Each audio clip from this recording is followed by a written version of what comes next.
everything. But I think to start off, I just want to ask for an introduction about yourself, like where Okay. you're from, how you got involved in entrepreneurship, like in the first place. Okay. My name is Eyal Ron.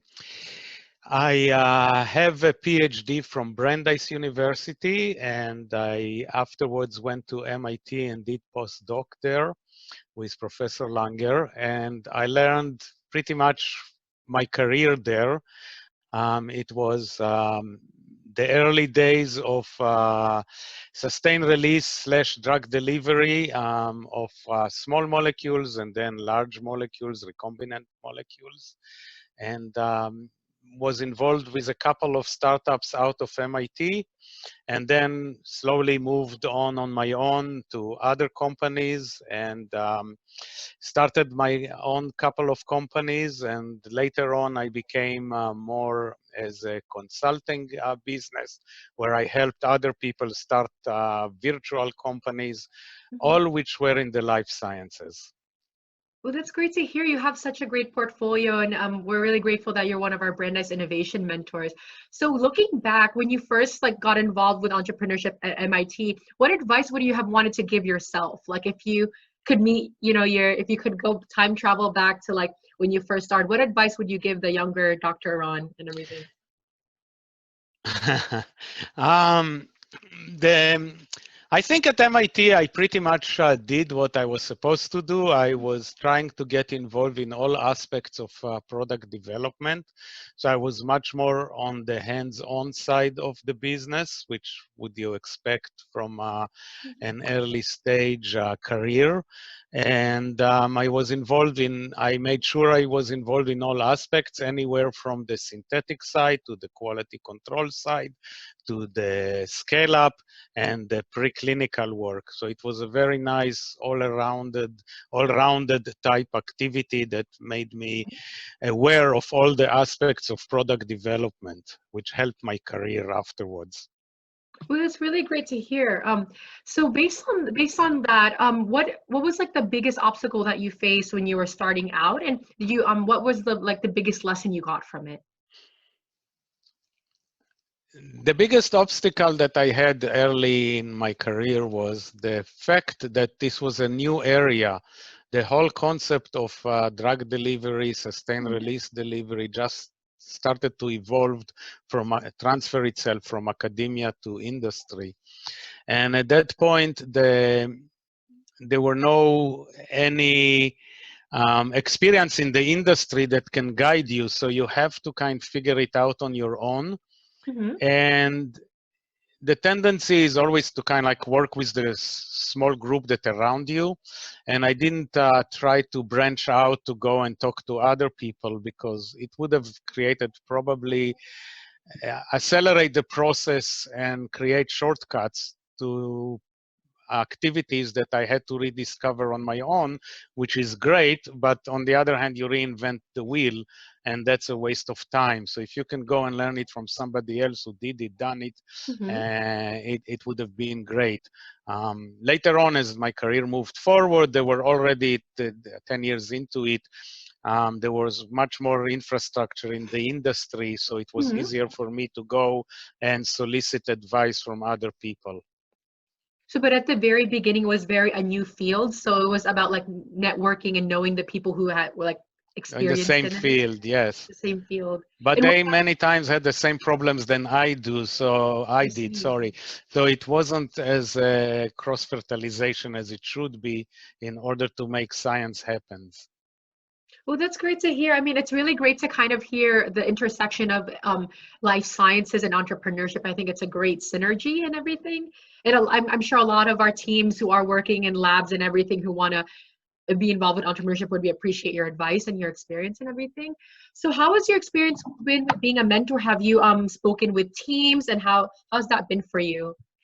So I have to take a little bit step backwards, because once I moved away from the bench and I moved higher Mhm. the hierarchical ladder, and you start your own companies, you start to realize that it's not just your immediate network. You have to go farther than that, and you have to do what people call today the customer discovery, to figure out you have a great idea, but now so what?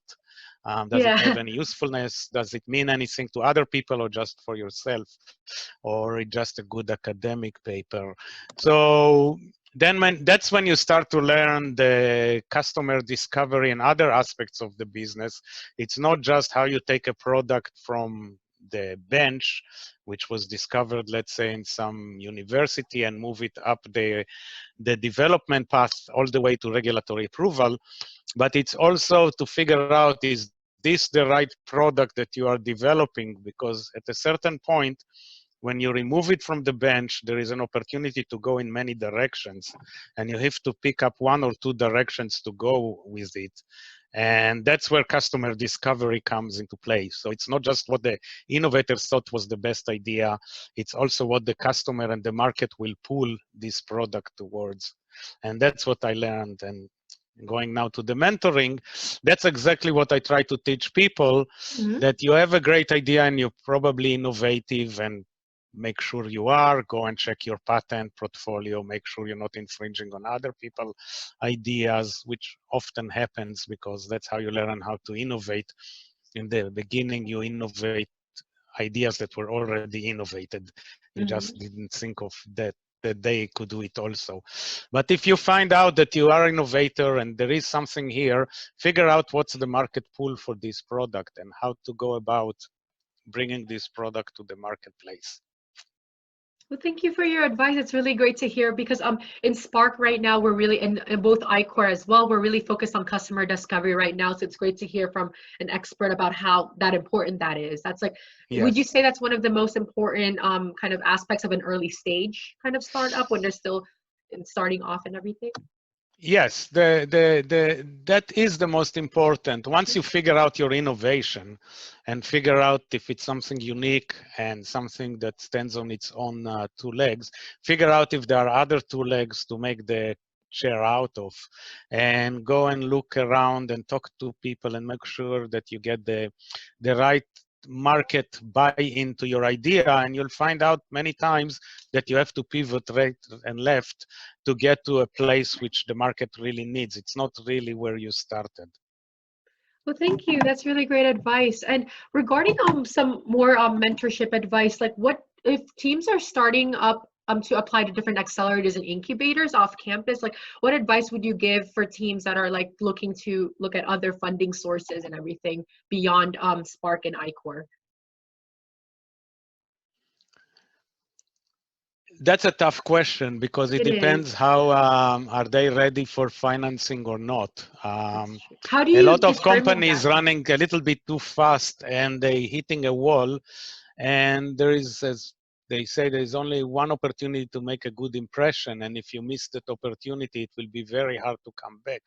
So make sure you are funding ready before you go out to look for those funding that you discussed, because there are still a lot of government slash state support, anywhere from SBIR grants, which is still a grant. It's not Mhm. investors. There is a lot of accelerators in Boston, like the Mass Challenge, the Lowell JLab M2D2, that provides more academic type funding that doesn't require investors yet. So try to start there before you jump ship and go to the next level. Because Mhm. when you come to investors, you better be really funding ready, which means you knocked all the ducks that you need to put them in a row and have everything, the whole story from A to Z Oh. done.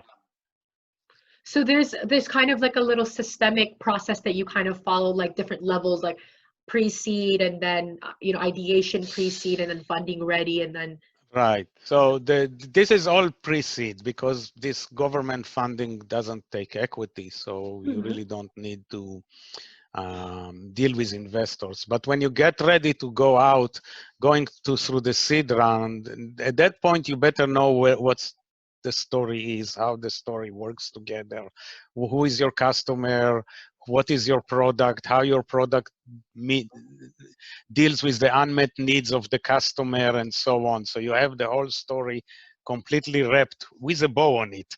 with And a that way bow, it's, yeah. yeah, and With then the it's an easy to presentation, read. right?